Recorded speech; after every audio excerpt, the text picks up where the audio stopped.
வணக்கம். பரபரப்பு மீடியா செய்திகளுக்காக நான் நிரோஷன். வெனிசுவேலாவில் மிக தீவிரமான போரொன்றை அமெரிக்கா தொடங்குவதற்கான முன்னேற்பாடுகளை செய்கின்றது.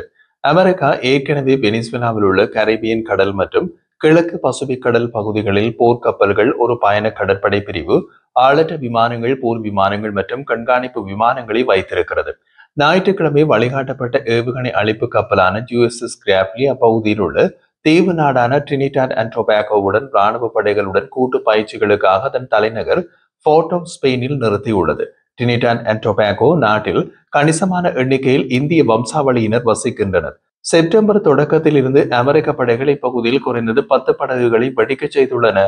குறைந்தது 43 பேர் கொல்லப்பட்டனர்.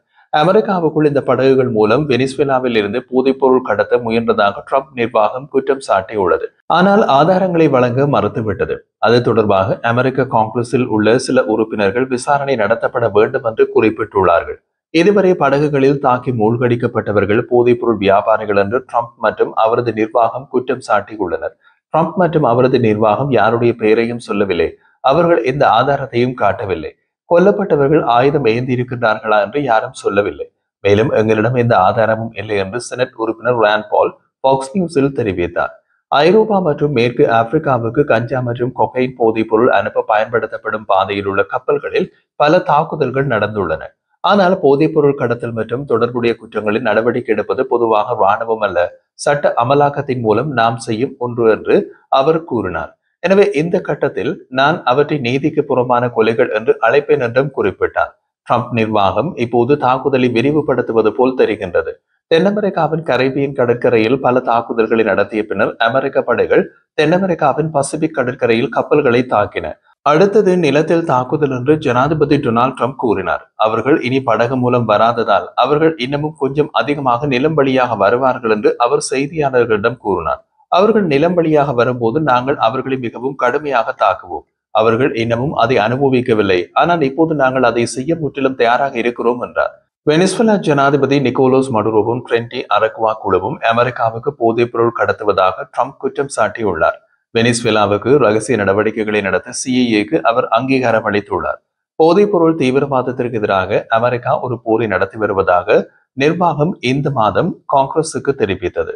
வெனிசுவேலாவின் ஜனாதிபதி மடுரோ ஒரு குற்றம் சாட்டப்பட்ட போதைப் பொருள் கடத்தல்காரர் என்றும் அவர் வெளியேற வேண்டிய நேரம் இது என்றும், வெனிசுவேலாவும் கொலம்பியாவும் நீண்ட காலமாக போதைப் பொருள் இயக்கத்தினருக்கு பாதுகாப்பான புகலிடங்களாக உள்ளன என்றும் ஜனாதிபதி ட்ரம்ப் முடிவு செய்துள்ளதாக நான் நினைக்கின்றேன் என்று செனட்டர் லிண்ட்சே கிரஹாம் சிபிஎஸ் தொலைக்காட்சியில் கூறினார்.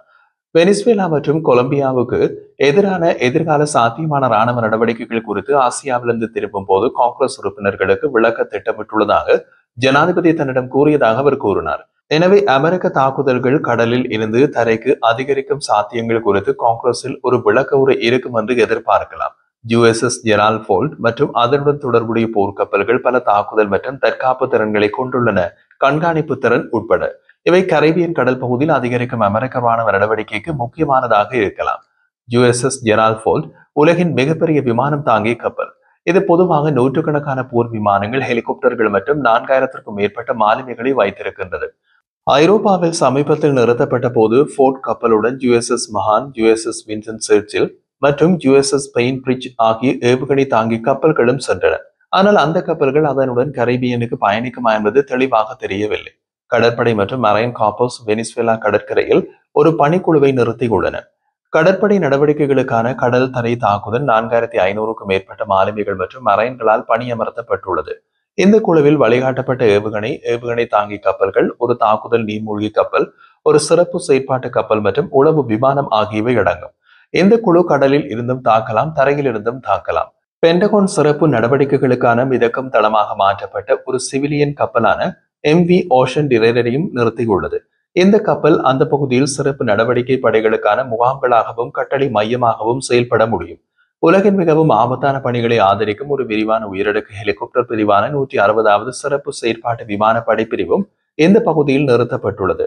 இந்த பிரிவு பொதுவாக பயன்படுத்தும் லிட்டில் ஃபுட் ஹெலிகாப்டர்கள் இந்த மாதம் வெனிசுவேலா கடற்கரையிலிருந்து 90 கடல் மைல்களுக்கு குறைவான தூரத்தில் இயங்குவதாக வாஷிங்டன் போஸ்ட் காட்சி பகுப்பாய்வு மூலம் அடையாளம் காட்டியது.